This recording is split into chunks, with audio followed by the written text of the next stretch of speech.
Good afternoon, everyone. Thank you so much for being here with me. Um, Today, I told you guys that I was going to do my best to be here with you. I want to be honest and let you know that I am in excruciating pain. I have a toothache and it's been bothering me since almost 2 weeks now. So I already just took a medicine, but I'm guessing that it hasn't kicked in. So if my face doesn't look excited, it's not that I'm not excited to be here with you all, but it's that your girl has a pain that is excruciating. If you've never dealt with a toothache, it's one of the worst pain because it literally numbs your entire, like, whichever part of the face where the tooth is aching, it just numbs everything out, guys. So I really wanted to come here and power up and give you guys at least a subject like this. I can rest a little bit for the weekend, and hopefully this upcoming week I can go see the dentist. Okay, because at this rate, if I don't go see the dentist, I am going to over medicate myself. And also, I have someone who is supposed to bring me some medicine, and they are going to call me. So if, as I am live with you, I receive the call, then I have to log off and go get the medicine, and then I'll come back on. Okay, I'm so sorry. My energy is there, but the pain, it's just really hurting me. Still, for today, I am going to be talking about dealing with grief. Now, you know that the registration for the mentorship program is open. If you want to participate and if you want to join our program, you can send me an email over at youthAgencyInternational at gmail.com.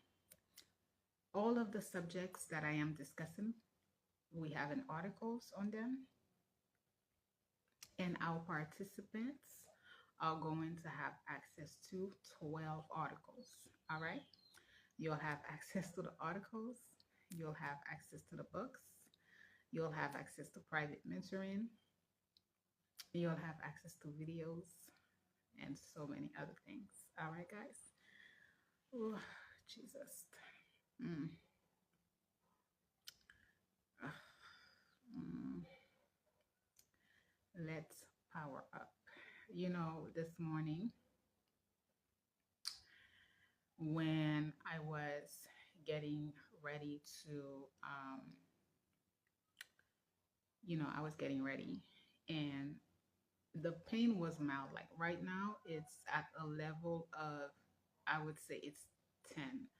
Sometimes it gives me like, sometimes my pain, like the toothache, it's unbearable. But this morning it was mild. I wasn't really, it wasn't really too much. And I still had about 4 pills. So I knew that I could take a few pills before I start. But it's kind of like it's so bad that the medicine wear off really fast. Unless, I'm like taking double medicine. Um, it's really painful. Okay. And I know that I have to be careful not to over medicate myself. Some people have high level of tolerance for pain. I don't. I don't have any tolerance level, like the slice pain that I get. I just feel very like The slightest pain that comes through, I feel like I'm dying. I'm telling you, my tolerance level for pain is zero. I have no tolerance. And I was looking at the fact that last night was a tough night. We're going to get into the articles, but this might be a message for someone. So last night was a tough night for me. The pain was just really bad. And the pain was so bad that it's like it kept waking me up. But this morning, I still woke up and I still said to myself that I wanted to come and talk to you because I had said that this week I was going to come 3 times a week and I was going to discuss. And to be very honest, when you are running a business, a lot of the times you have to put the best foot forward. It doesn't matter. All I kept telling to myself is by the end of the year, you will see the result. You got to continue to nourish the work that you are doing. And that's the difference between being your own boss as well as working for someone. If I was an employee, I could easily take a few days off. With this level of pain, I would probably not want to be going to work for anyone. I would want to stay home. I would want to, kind of like, just do me, make sure that I feel better. However, because I am the face of my work, because this is my work, but also because I want to see the success of the work that I'm doing. So if I have to power up, imagine that all while I was getting myself ready, I was not in pain. I was doing pretty good. And then the minute that I have to come here and do the work, the pain started to hurt me. Like I could have easily decided that today I'm just gonna curl up in bed, but you don't know how tomorrow is gonna be. And I know that I have to eventually get to the dentist, but I want to make sure that I have everything ready for my participant. This to tell you that those are the days. Do I wish that I didn't wasn't my own boss, that I was not running the show? No, I don't. It comes with the territory. It comes with the job. A lot of times people want to be bosses, but they don't understand what it takes to feel in those shoes. There are going to be days like this. And even worse, sometimes, we have to work on the grim condition, you know. But I really wanted to share this with you as a message of encouragement because my pain level is, I can't even really talk loud. That's how much pain I have. Like I can't open my mouth and really talk. I feel like this whole side of my mouth is numbed, but I'm here. I'm getting the job done. So, what are we going to be discussing today? Today, I wrote an article. All of the articles, guys, that I write for my work, these are things that I either am feeling, going through, didn't have the knowledge on and acquired the knowledge, or it's kind of like, I'm so sorry. It's kind of like sometimes I just feel like people need these things. These are my work comes directly from my mind. It doesn't come from any other institution, people. It's everything is my brain. If you didn't know, that I lost my aunt in September. September 3rd, my aunt left us for the other world. My aunt was a huge part of my life. I lived all of my life with her. She helped raise me, and also took care of me.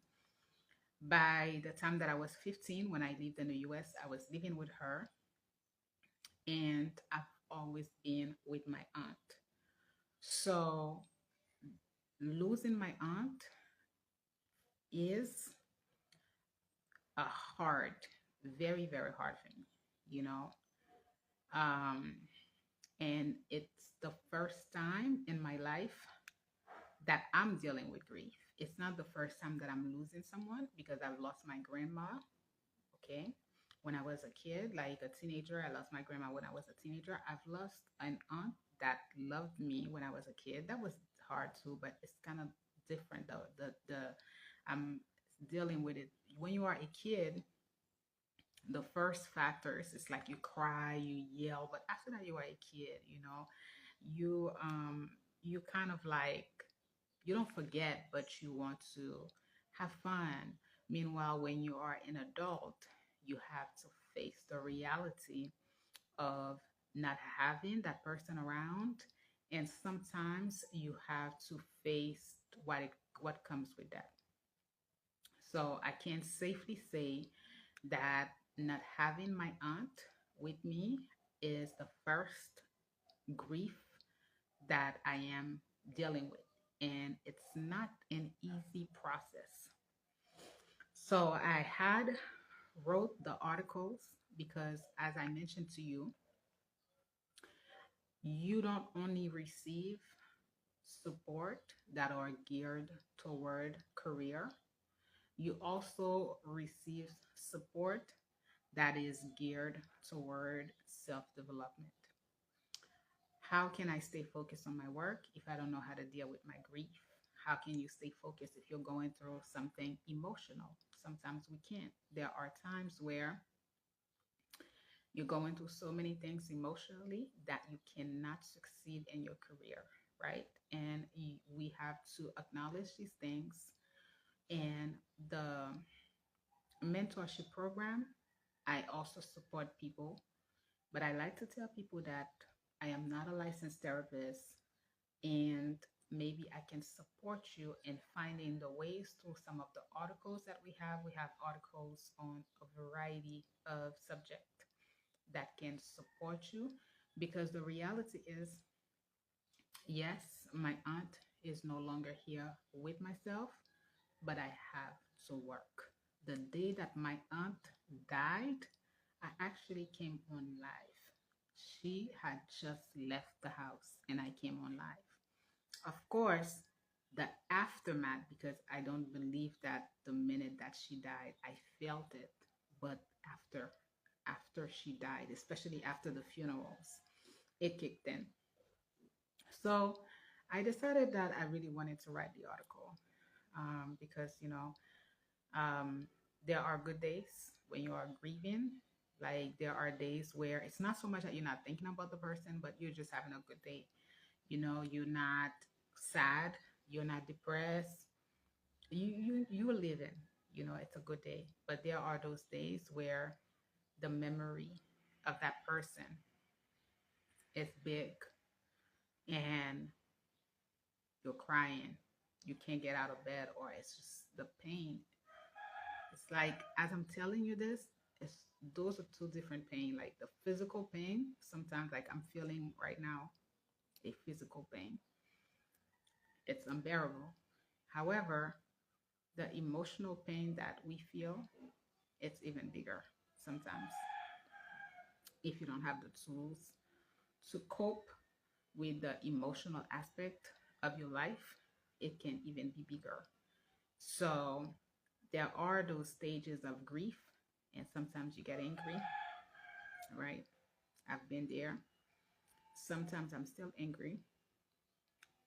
Yeah, I'm still angry at times. So there are those days. And there are going to be days where you are happy. And what I found is that you shouldn't feel bad for moving on with life. I remember when my aunt first died, quickly after that, I felt like everybody was moving on with their lives. I think I took it the hardest personally, or maybe I'm more emotional than everyone else. Because I just felt like after the funeral, everybody was kind of like, moving with their lives. And that upset me a lot. Like I just felt like why do you get to leave? And my aunt she doesn't get to leave. And I feel like this is something that I have, excuse me, because I had a friend who died who was 62 and she suffered a stroke and she died. And I remember when she died, my aunt was still living and I was upset with my aunt. My aunt was like 80 something. Believe it or not, I felt like, why do you get to leave and my friend who's only 62? So I understand that death, when it comes to me, it's very, very personal. Like everybody deals with death in their own ways. And maybe for me, death is big. Like losing someone is like, oh my God, it's really, really big for me. So let's read what I've said. Hold on, guys. I'm going to get some water. Otherwise, I feel so bad.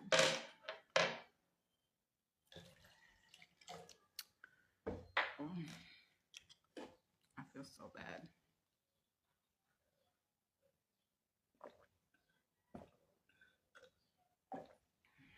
Excuse me. Okay.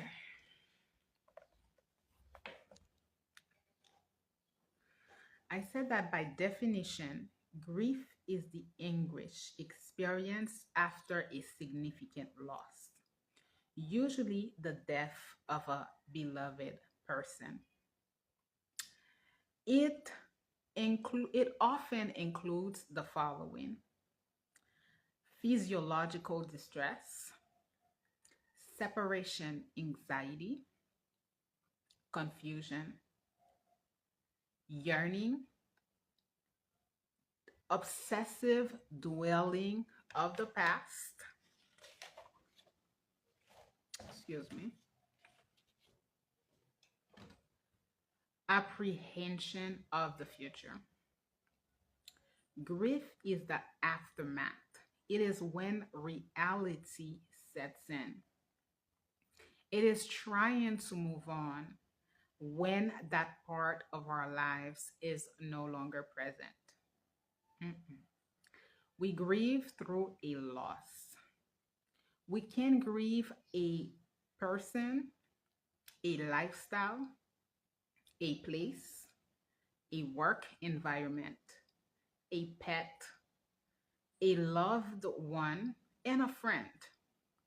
Whenever we no longer have access to something or someone that was present in our everyday life, that is when we suffer a loss. The grieving aspect is trying to move on from that loss. Exactly. Ladies and gentlemen, grieving, sometimes when we grieve, it says that we grieve a beloved person, right? We have to remember that um, you can grieve. For example, my aunt is my aunt, but maybe somebody else is not grieving her, right? Oh, forgive, there's someone, forgive me. The relationship that I had with my aunt made her a beloved person to me. So this is why losing her is painful for myself. It could be that my aunt would have been dead. However, maybe somebody else is not grieving her, right? So the article says that there are several stages of grief. Separation anxiety, I don't think that I've had that, but there are people who have it. I think that for me, when my aunt was very, very sick, I was scared because I could see that she was not, it's like she was aging, she was not getting better. And I was very, very scared because I knew that eventually death would knock. So I had that not when she died, but before she died. I had a lot of anxiety because I would be constantly with her. I would constantly be in the room with her. because I would even wake her up from her sleep because I was like, "Are you here? Are you here? Are you here?" Constantly asking her that. Confusion. Sometimes people experience confusion, right? When, especially if it's a sudden death. Yearning. I definitely do. I yearn for her a lot. I yearn to talk to her. It's such a it's such a like I don't you until you experience it, which I hope nobody does. You're not gonna understand like you yearning to see that person. Sometimes I'm like, I hope that I could just see her one more time. Like, I just want to talk to her. I just want to say something to you, like, just the habits that you've created with that person. Like, can I talk to you? Can I say something to you? Can I just hug you? Right? So the yearning, it's so like hard when you are just like, whoa, it can get there, especially when you yearn. Like, I really would love to see you just one more time. Can I just get that one time? Can I hug you? Can I tell you how much I love you? Right? Obsessive dwelling of the past. There are people, I try not to do that. And I don't think that I have that, but I do. When she first died, I suffered from, I don't know if it was suffering, but it's kind of like I had a lot of out of body. Like she lived a lot. She lived for 20 something years in the United States. So I just, when she died, especially a month after she died, my body would be in Haiti, but I would literally see myself with her in her house. I saw myself with her constantly for like, I would get those out of body experiences, like not being here in Haiti, like being with her. I could, like, literally, even now I'm talking to you, I could close my eyes and see me and my aunt together. That's how much we spent so much time together. And also, one thing that I've experienced with grieving my aunt is remembering. Like, I would remember my childhood a lot with her. I would remember us doing things. I would remember her going to Market Basket and buying stuff for us. Like, it's like all those memories came back to me when she left us. The memories of us being a kid, like all of those memories, right? So, yeah. Um, Apprehension about the future, I don't have that, but some people do, especially, let's say that if you lost a spouse, if you lost a job, if you lost a parent who was caring for you. It's kind of like you don't know. Sometimes people lose a spouse and it's kind of like, how am I going to manage? If you are a man and your wife is gone and you're looking at it like, how am I going to manage? How am I going to continue? Right? How am I going to take care of my kids? So you are apprehending the future. If you are a woman and your husband left you, you're thinking to yourself, how am I going to support myself? How am I going to support my kids? How am I going to pay this, pay that, because your spouse is no longer there? If you lost a parent who was still caring for you, right? You're thinking to yourself, how am I supposed to do that? How am I going to, so apprehension. With my aunt, I didn't have that. I thankfully did not apprehend the future as far as like, how am I going to move forward when she's not here. All right. So the article says that you can grieve a place, you can grieve a workplace, a lifestyle, a work environment, a pet, absolutely a friend. So grieving is not necessarily about grieving an individual. Sometimes, let's just say that you have to move away from a particular environment. A lot of people left Haiti, unexpectedly, rushed and just left. A lot of the times when you get to the next place, you're thinking that you're going to be okay, you're thinking that it's going to be good, but you're grieving that place because you're no longer there. The things that you used to do, you are literally grieving those things, right? So grieving is all about losing, right? It's like I don't have access to that anymore. You could grieve a friend, right? You could grieve a work, you could grieve a client, you could grieve a particular person. It's all about I don't have access to that person anymore. I don't have access to that. So I feel the lost, right? You feel that lost. I say that grieving is a natural aspect of life that we shouldn't be ashamed about. Yeah, some people they don't really want to talk about it. Some people want to move on so fast. Some people, and by the way, I want to say thank you to Dawn, Clitandre Dawn, if you ever watched this discussion, because I remember when I lost my aunt, and I really was. Dawn is an author. You've written two books, and I remembered Movement of Karma is one of the books that he wrote, and I have it. And it's such a comforting book. But I think it's because there's one chapter that he talked about. Um, that there's one chapter that he talked about where he lost his grandmother, who was also such an important figure into his life. And I remember that book. So I was looking for something to find comfort in. So I picked up his book and I read it slowly. Like I would read one chapter a day. This was really a good way for me to cope with my grieving process.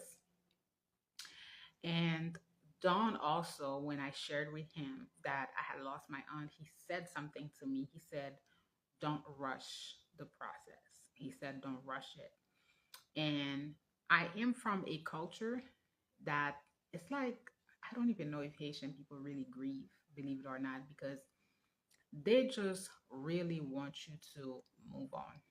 It's kind of like, okay, just get it over it.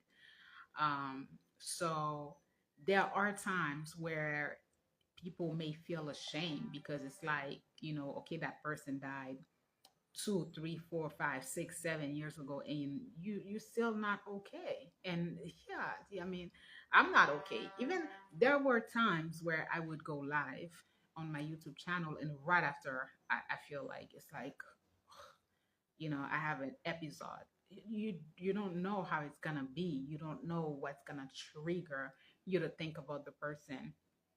You get better at it, but it doesn't go away. And you gotta, I say this with such a heavy spiritual guidance and knowance of, you know, understanding that this is the body and we are spirit. And in spirit, you can always communicate with that person. However, we are still human beings. And even if we understand the cosmos, right? We still want to have those human relationships. That's what makes this experience on earth very different. So no matter how much I could communicate with my aunt on the other world, I still miss her and I still don't have access to her every single day. So yes, don't be ashamed if you are grieving and it's been 10 years. It's okay. I will never forget my aunt. I will never, never, never not stop missing her. I mean, I wish I could switch space with her at times. I miss her. I love her. And it doesn't matter how long it takes, right? Excuse me. So I said that um, grieving is a natural aspect of life that we shouldn't be ashamed about. The grieving process varies from individuals and should not be rushed. To grieve is to have love. Loved a family member, love your spouse, a sibling, a child, a pet, a job, so on and so forth. Yeah, like don't be afraid, all right? To to be able to grieve is to know that yes, I had someone that I loved. Yes, that person was dear to me. Yes, that place was dear to me. Yes, that pet was dear to me. That is grieving. So don't be ashamed of it. Don't feel any particular way about that. So I say that grieving is our natural human aspect, which let us know how much that individual, that place, or pet meant to us. Despite the very painful aspect of the grieving stage, if we focus on the goal, um, if we focus on the good times, fond memories, and joy that such connection had on us, it will alleviate our pain. Absolutely. Um, I had a friend who told me this one time. I was grieving another friend that I kind of pulled away from that friend because I just needed to focus. This was around 2016, and I was grieving not having that friend around to talk, to converse, and things. And somebody else who was much more older than me had said to me, think about the good memories. Think about what you did with that person. Think about the places that you've been, the laughter, the pictures. This is why my family always feel like I take pictures everywhere. But pictures really, and spending time with someone really, this is what you're gonna have. This is why it's so important to the time, the energy, the time can never be taken back.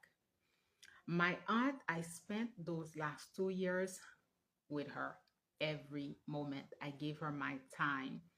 This is why sometimes, even when I'm thinking and I'm like, "Hmm, did I do everything?" But I know that I did not take her presence for granted. It's important for us because I kid you not, if my aunt had died in the US, I would have been dead because I would have feel guilty. Like I would have felt like, oh my God, I cannot believe that my aunt died and I was not next to her.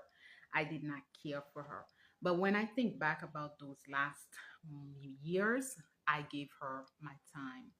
So it's really important because I could close my eyes right now, guys, and I would tell her, I would know, like right now she would be sleeping. She slept a lot those last 2 years. It's like her body was, she slept, that's all she did. She slept just like a newborn. My aunt would sleep constantly. So I know when she sleeps, she'll get up, we would feed her. Give me one second. I don't know if it's the person bringing, I'm sorry. I told you guys that I'm waiting for my medicine. I should not even be laughing. I should be crying. Ooh, that's the last thing that you need to be sick and Haiti because, but I'm gonna get it. Oh my God, because I'm gonna have to go to the dentist because it's it. I just can't deal with no pain. Yeah. So sorry about that.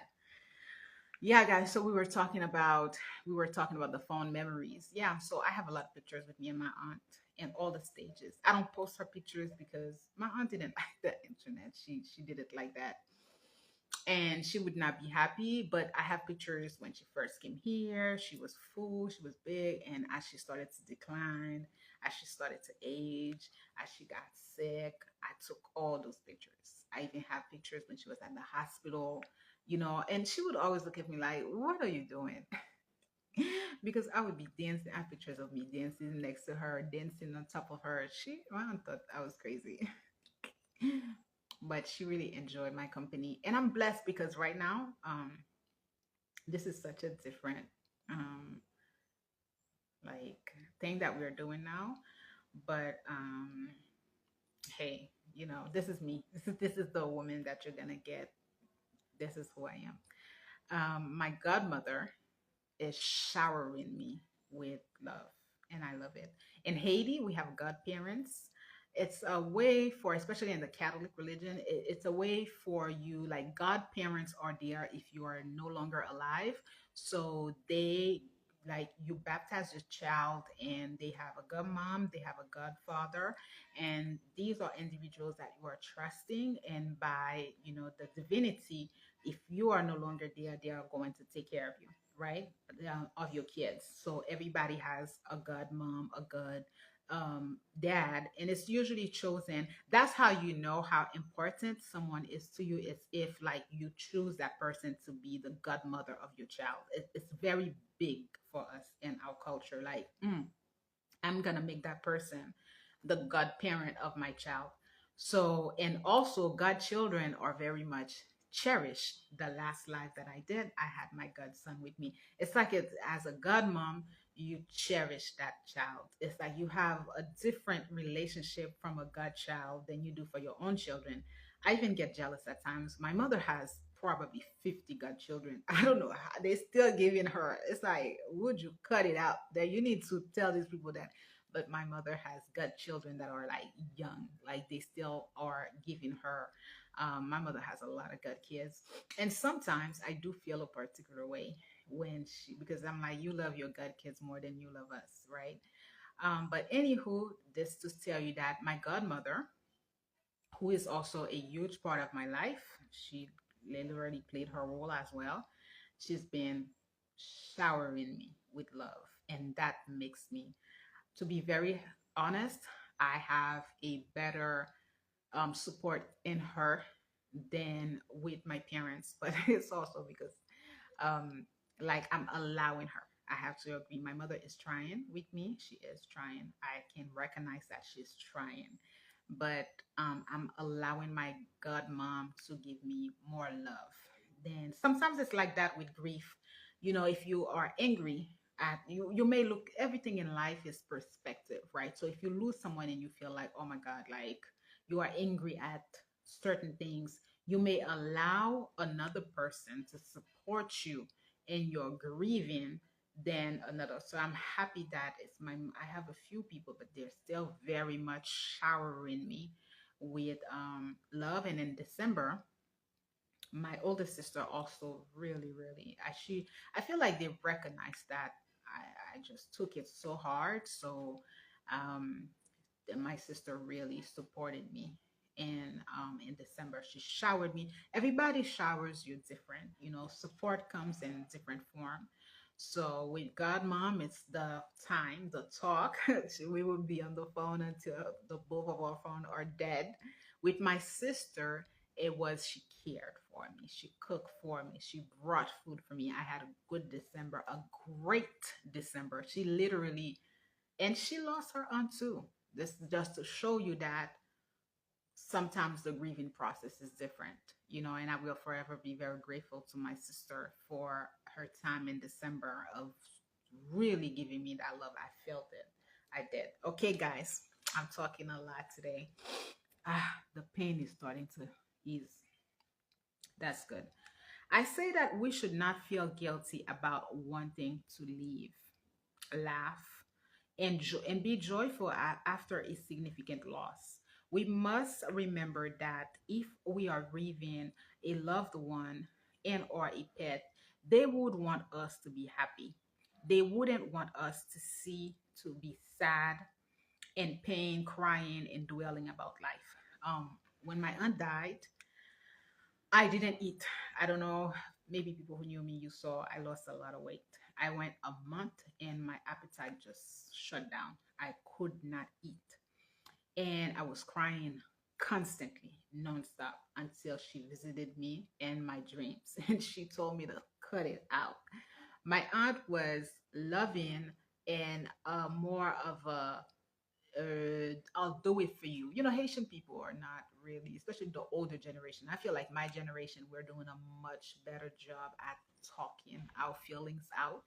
But our parents, they don't express their love out. So my aunt does not say I love you.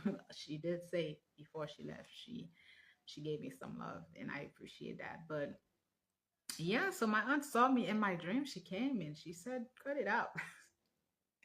She said, "Why are you yelling?" And then she talked to me. She told me that she heard everything that I said while she was dying, and she also told me to eat. And this is when, after that visit that she paid me, and I knew that she heard me, and I feel like they just allowed her to come to me because I was just going from bad to worse, and I just could not. I was thinking so much about her, so I'm happy that she got to visit me so fast. And after that, I started to leave a little, because I know my aunt, she loved me for who I am. She did not want to change me. They would laugh. I spent so much time with her, living with her. I would dance naked in front of her constantly. She would just sit back and look at me and just shake her head like, Tiffy Safu. You know, I used to there was this particular radio in Massachusetts and it was a lot of soca. Petit, I would just be dancing, dancing, and I had the volume so loud. So my aunt loved that I am full of life. I think that she loved that about me, that I'm always laughing. So when you are sad, the person is not happy because they're looking at you like, oh, come on, like this is not the you. I know that she would want to see me beautiful. Before she left, she said so many beautiful things to me. She really showered me with a lot of love. So I make it a point to always be beautiful, to always dance, to live my life because I know that wherever she is, she doesn't want to see me sad and crying. She would tell me, and even I'll go further. I shouldn't share, but I'll say. So I went to visit her on January 1st at the cemetery and I was talking to her. So I just really talk, just as if she was. I spent like 3 hours just talking to her, just as if she was alive. Told her everything that could have told her if she was here, and it took her a little minute, and she came back and she talked back to me. And guys, I kid you not, she told me exactly what she could have said to me if she was alive, which is stop having arguments in your house. I am okay. Stop having arguments. So this to show you that when people die and they are evolving, they're still the same people. En bon créole, tout ça mon te ka fait, le là, c'est ça la fait. On n'a pas changé. So, moi, aller weli, mal plein dans oreille li. Moi pas plein net, pas crier trop tout parce que me connais pas dire mais juste côté mi là cimetière ça ou vinn crier dans oreille moi. So moi pas crier. Moi pas m'a parce que me connais là dit ça, il dit Rebecca, so vinn chercher là cimetière, blari pas même bon, so vinn chercher là. Like I could hear her say these things to me like what why the hell are you at this goddamn cemetery vinn avec des oreilles moi. So, but I go see her, and I told her I'm gonna go for Easter. I am going to visit her. I don't care what they have going on in the streets. I will visit her. This is not the topic for that, but anyways, just to say, like, I don't want my people. Oh, that's the medicine. Hold on. So sorry about that. When the phone rings, I'm gonna cut this live, and hopefully, I'm gonna come back, guys. I'm so sorry. You guys know that they are bringing the medicine for me, and the person is coming to my neighborhood for the first time. So I want to make sure that they get the address right. Thankfully, usually when I'm doing those lives, I get dressed up as if I'm going to work because you just never know. Look at this. All right, guys. Oh, I feel so much better. The medicine is really doing a good job. Oh, I had another medicine. That's another medicine. But, anyways, okay. So I say that grieving a job, a place, and or a lifestyle, we must remember that everything has their season in this life. Therefore, we must create the loving and wonderful memories that will sustain us for our next phase in this life. When grieving becomes problematic, the grieving process is not tackled right, can take a turn for the worst. First, let us analyze the many stages of grief. According to the dictionary, there are about 5 to 7 stages of grief: shock, disbelief; denial, referring to refusing to accept the facts; um, anger, upset that you now have to mourn the absence of a loved one; bargaining, like you're like, okay, I wish you were there; depression, hard to move on; acceptance and hope, seeing the end of the light; processing grief one day at a time. I have to say that I went through everything except the first one. I don't believe that I was in shock because I kind of saw it and also I felt it. But even though I the disbelief, not the shock, but oh my God, like, I think, well, actually, yeah, because I still wake up and I feel like, oh my God, I can't believe that my aunt is not here. I do. I still feel like that. Then I have denial, right? I didn't have denial, but sometimes people do have a lot of denials. Anger, oh my God, still today, I still have, it's not as present, but there are times where you're like, oh my God, you know? Bargaining, I definitely have bargained. I still bargain when I pray. I'm like, God, why? Like, can she come back? Can I just see her? Can you just make her come back? I do bargain. Depression, I think that I went to a mild depression because I my depression wasn't so much that I wasn't able to work, but I just couldn't eat. And then I went to a period almost for 2 weeks where I just never got out of the room. I would not get out. I just couldn't. I didn't want to talk. The curtain were closed. I was not out. I just it was bad. Acceptance and hope. Acceptance a little bit now for me, a little bit. Processing grief definitely for me right now. Yeah. Okay. Oh, I should be done before the guy comes here. Let's work faster. So I said that truth be told, there isn't a time frame for any of the stages of grief. Absolutely. They will vary depending on the individual. The trick is to keep going. Yes, you may be shocked, disbelief, denial. Yet at some point, you have to come to terms with your reality. You do, hon. If you only stay in the denial phase, you start to live a lie. Psychological, you are blocking the other stages because you can't come to terms with the truth. Absolutely. And that's where the danger comes. That's where it's that you're stuck in the that first stage of shock, of disbelief.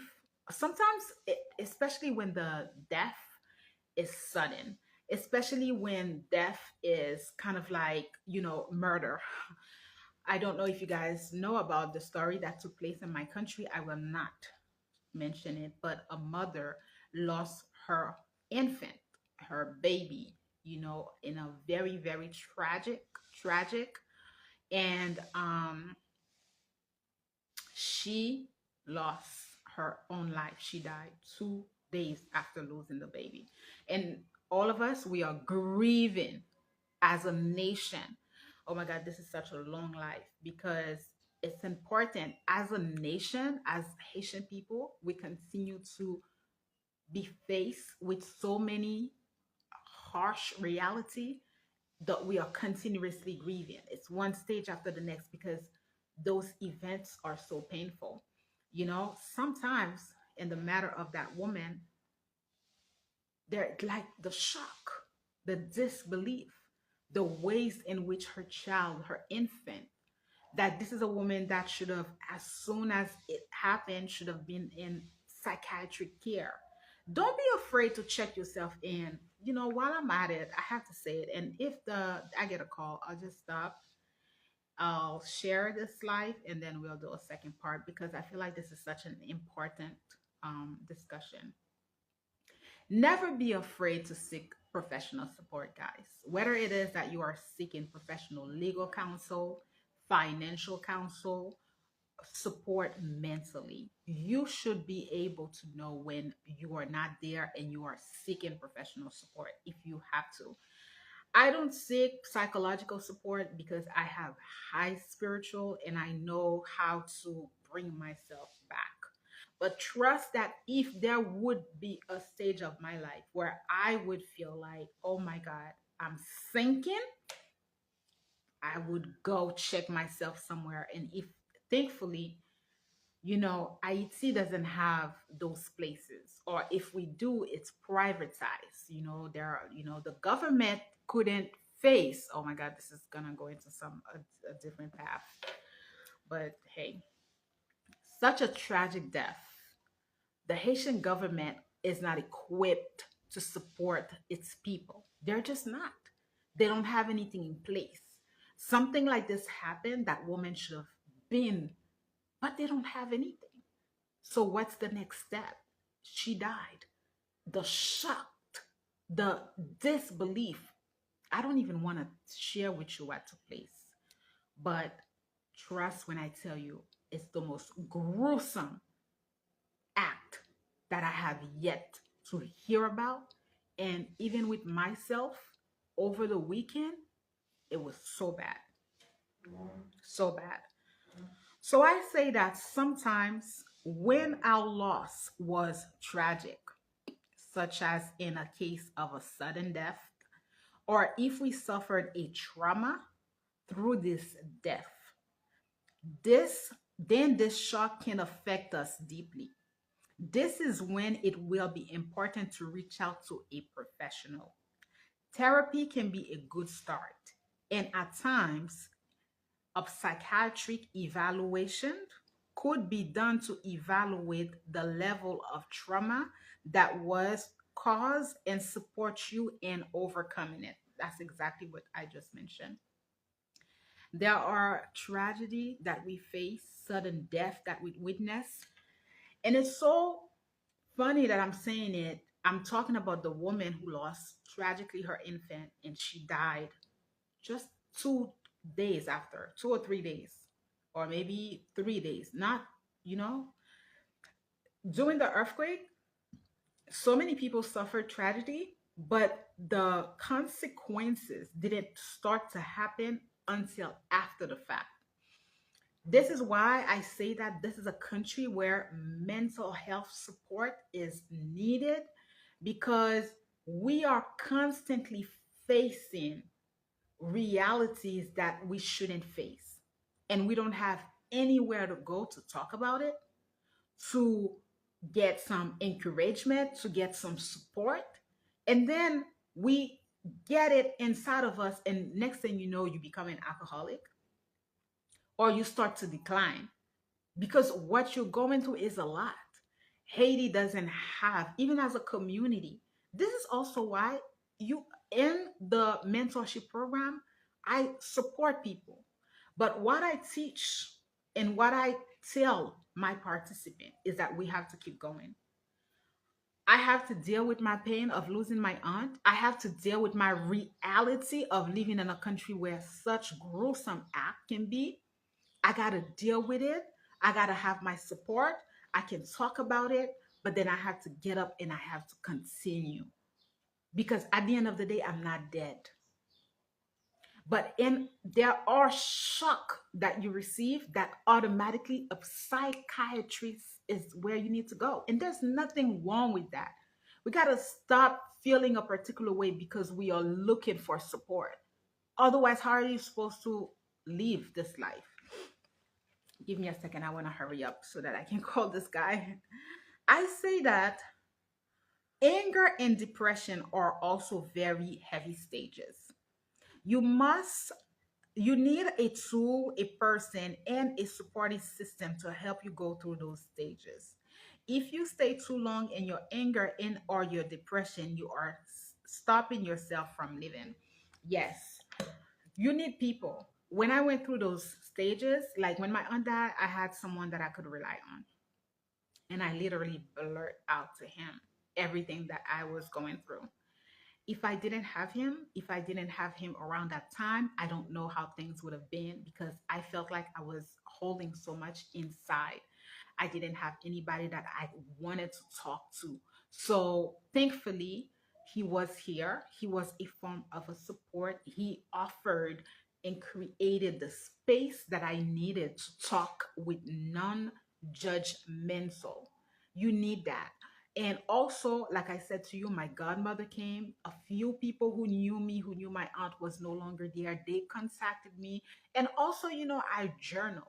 I made sure that I journal my feelings every single day. I wrote my feelings out every single day. But in a case of a tragedy, you need more than that. You may even need medication. Baby, listen, my whiskey was my friend. Sometimes, honey, I was like sitting there and just drinking. That's all I could do. I would drink.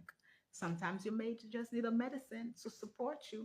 But eventually, we gotta put the bottle to the side, face what we are going through, cry, write it out, or check yourself into a mental hospital. Talk to someone that you trust. Talk to someone who is not going to judge you for feelings, the feelings that you feel. Oh, wow. And also, I have a journal that was gifted to me. It has a lot of stickers. I'm a sticker girl. Honey, I'm going to be um healing my inner child until the day that I'm no longer able to do so. I write in my journal. I have my stickers. My stickers say a lot of things. It has the stickers about how you feel, if you're angry, if you're happy, if you're sad, if you're anxious. I'm going to show you. And I did that throughout my entire December, my entire January. It helped me to acknowledge the feelings that I was feeling for the day. Like if I feel a particularly, and there's a big sticker, it says all feelings are okay. So I'm sharing this with you too. Get you some journal, get you some empowering journal that you can write, you can color, you can, I wish I could go to boxing. Sometimes, just do activities that are going to, channel those emotions that you are feeling. I say, to conclude, grieving is part of life. At some point, we all are going to grieve, whether it be a loved one, a job, a place, or a pet. To grieve is to have loved, it is to have cared for someone and enjoyed somebody's company. If we can look at it with those eyes, the entire grieving process can be a lesser on us. Yes, guys, that's part of life. Sometimes some people, some culture, some communities are facing the grieving process a lot harder.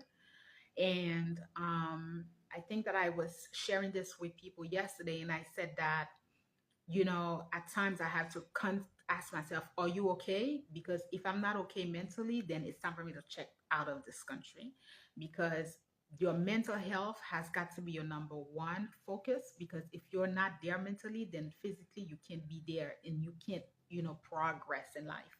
And also make sure that you are fully equipped. All right, guys, I hope that you guys are going to learn a lot from the grieving process and from dealing with grief.